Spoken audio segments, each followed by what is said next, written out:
sure she's been advised by her attorneys that a person lying to the FBI can face criminal prosecution.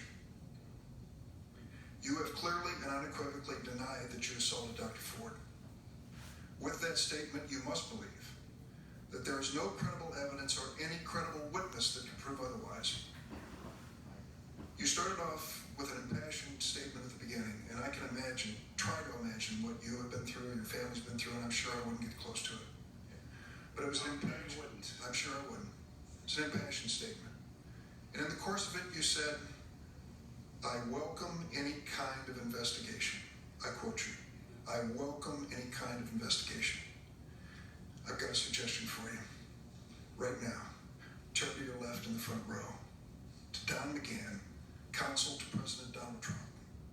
Ask him to suspend this hearing and nomination process until the FBI completes its investigation of the charges made by Dr. Ford and others, and goes to bring the witnesses forward and provides that information to this hearing. I'm sure that the chairman at that point will understand that that is a reasonable request to finally put to rest these charges if they are false, or to prove them if they are not. You spent 2 years in the White House office that approved judicial nominees. You turned to the FBI over and over and over again for their work. Let's bring them in here and now. Turn to Don McGahn and tell him it's time to get this done. An FBI investigation is the only way to answer some of these questions. Stop the clock.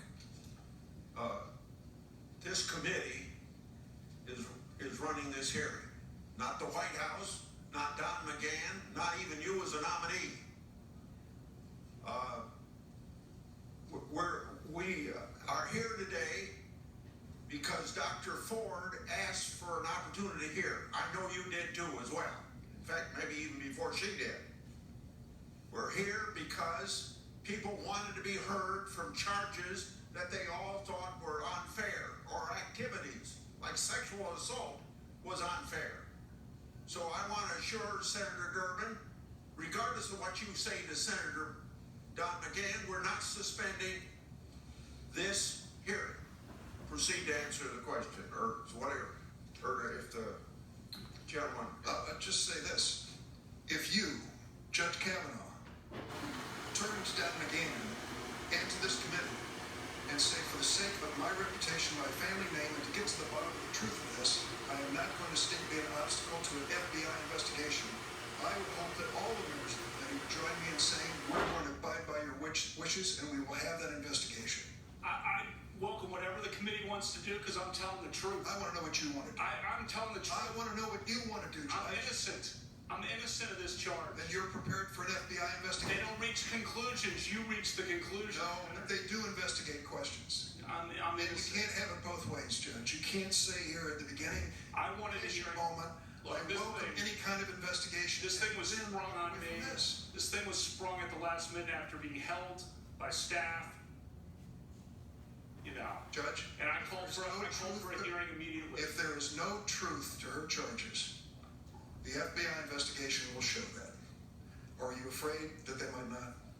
Come on, say well. The FBI does not reach. You know that's a phony question, because the FBI doesn't reach conclusions. So they just provide the 302s. The 302s, so I can explain to people who don't know what that is. They just go and do what you're doing, ask questions, and then type up a report. They don't reach the bottom line. This morning I asked Dr. Ford, I asked her about this incident where she ran into Mark Judge at Safeway. And she said, sure, I remember, 6 or 8 weeks after this occurrence. Well, someone at the Washington Post went in and took a look at Mr. Judge's book and has been able to, the run that he wrote about his addiction and his alcoholism. And they have narrowed it down what they think was a period of time, 6 or 8 weeks after the event. And he would have been working at the Safeway at that point. So the point I'm getting to is we at least can connect some dots here and get some information. Why would you resist that kind of investigation? Why would you resist that kind of investigation? Sir, I wanted the hearing last week. I'm asking about the FBI investigation. The committee figures out how to ask the questions. I'll do whatever. I've been on the phone multiple times with committee counsel. I'll talk to Judge Kavanaugh, will you support an FBI investigation right now? I will do whatever the committee wants to. Personally, do you think that's the best thing for us to do?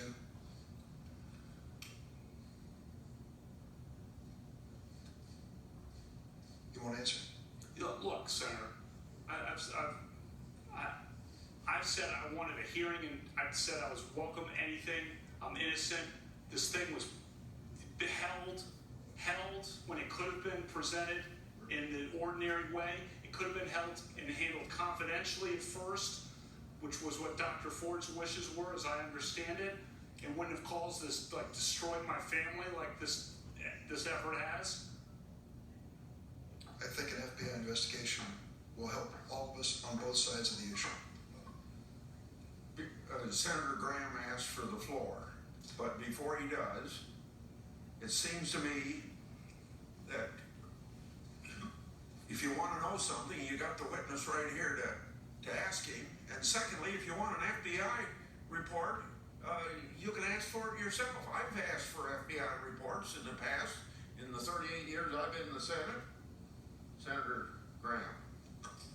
Are you aware that at 9:23, on the night of July the 9th, the day you were nominated to the Supreme Court by President Trump, Senator Schumer said, 23 minutes after your nomination, I will oppose Judge Kavanaugh's nomination with everything I have. I have a bipartisan, and I hope a bipartisan majority will do the same. The stakes are simply too high for anything less. Well, if you weren't aware of it, you are now. Did you meet with Senator Dianne Feinstein on August 20th? I did meet with Senator Feinstein. Did you know that her staff had already recommended a lawyer to Dr. Ford? I did not know that. Did you know that her and her staff had this allegations for over 20 days? I did not know that at the time. If you wanted an FBI investigation, you could have come to us.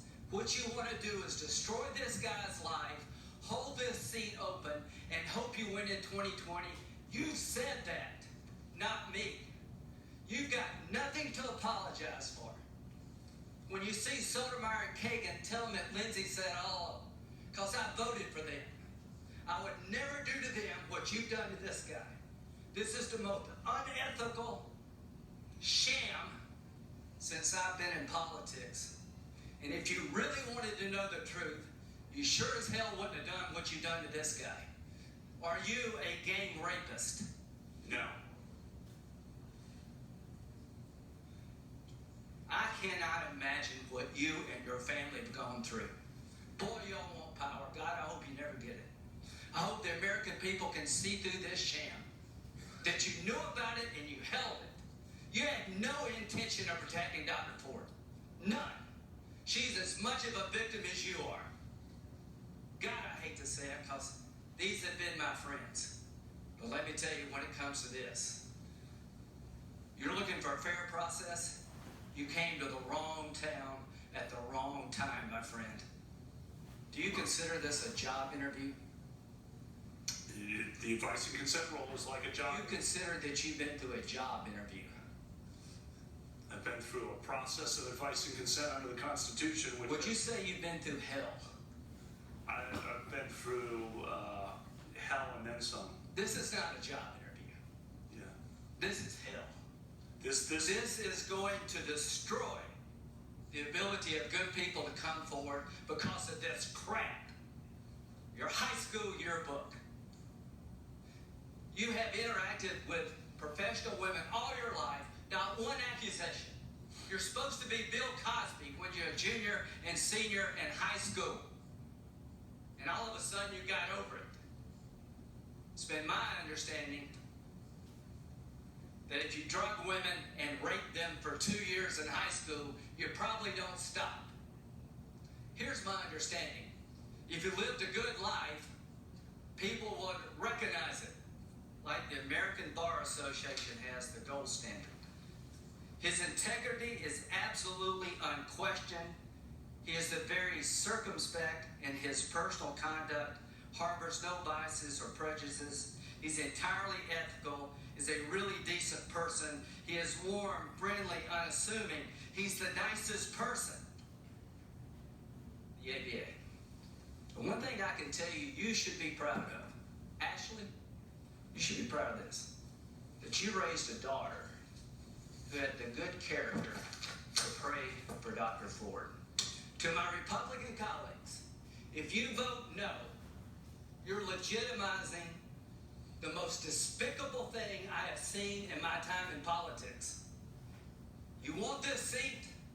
I hope you never get it. I hope you're on the Supreme Court. That's exactly where you should be. And I hope that the American people will see through this charade. And I wish you well. And I intend to vote for you. And I hope everybody who's fair-minded will. Senator Whitehouse. Should we let things settle a little bit after that? If you want to, we'll take a 60-second break. No, I'm good. Okay, go ahead. Good. One of the reasons, Mr. Kavanaugh, that we are looking at the yearbook is that it is relatively consistent in time with the events at issue here. And because it appears to be your words, is it in fact your words on your yearbook page? We submitted things to the editors, and I believe they took them. I don't know if they've changed things or not, but You're not aware of any changes. I'm Or no, not aware one way or I'm not aware one way or the other. But I'm not going to sit here and contest that. To have at it if you want to go through my yearbook. Yeah, I'm actually interested. You know, lawyers should be working off of common terms and understand the words that we're using. I think that's a pretty basic principle among lawyers, wouldn't you agree? It is. If you're worried about my yearbook, have at it, Senator. Let's look at Beach Week Ralph Club biggest contributor. What does the word Ralph mean in that? That probably refers to throwing up. I'm known to have a weak stomach, and I always have. In fact, the last time I was here, you asked me about having ketchup on spaghetti. I always have had a weak stomach. I don't know that I asked about ketchup on spaghetti, but You didn't, someone did. Okay. And this is well known. Anyone who's known me, like a lot of these people behind me, known me my whole life, know, you know, I got a weak stomach, whether it's with beer or with spicy food or anything. so the vomiting that you referenced in the Ralph Club reference related to the consumption of alcohol. Senator, I was the top of my class academically, busted my butt in school, captain of the varsity basketball team, got into Yale College. When I got into Yale College, got into Yale Law School, worked my tail off. And did the word Ralph you used in I your already yearbook said, I already to answered the alcohol? question. If you're, Didn't relate to alcohol. I like You beer. haven't answered that. I like beer. I don't know if you, Okay. you like beer, Senator, or not. What do you like to drink? Next one is Senator, what do you like to drink? Judge, have you, I don't know if it's buffed or boofed. How do you pronounce that? That refers to flatulence. We were 16. Okay. And so when your friend Mark Judge said put the same thing in his yearbook page back to you, he had the same meaning. It was flatulence. I don't know what he did, but that's my recollection. When we talk about flatulence at age 16 on a yearbook page, I'm game. You mentioned, I think, the Renata, I don't know how you pronounce that. That's a proper name of an individual, you know? Renata? It's spelled with an E at the end, R-E-N-A-T-E. Is that Correct. Okay. And then after that is the word alumnius. What does the word alumnius mean in that context? I explained that in my opening statement. She was a great friend of ours. A bunch of us went to dances with her. She hung out with us as a group. The media circus that has been generated by this thought and reported that it referred to sex. It did not. Never had any, as she herself said on the record, any kind of sexual interaction with her. And I'm sorry how that's been misinterpreted, and sorry about that, as I explained in my opening statement, because she's a good person, and to have her name dragged through this hearing is a joke and really an embarrassment. Devil's Triangle. Drinking game. How's it played? 3 glasses in a triangle. And You ever play quarters? no.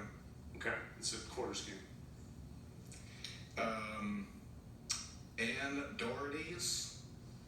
As you can tell from my calendar, she had a party on the 4th of July in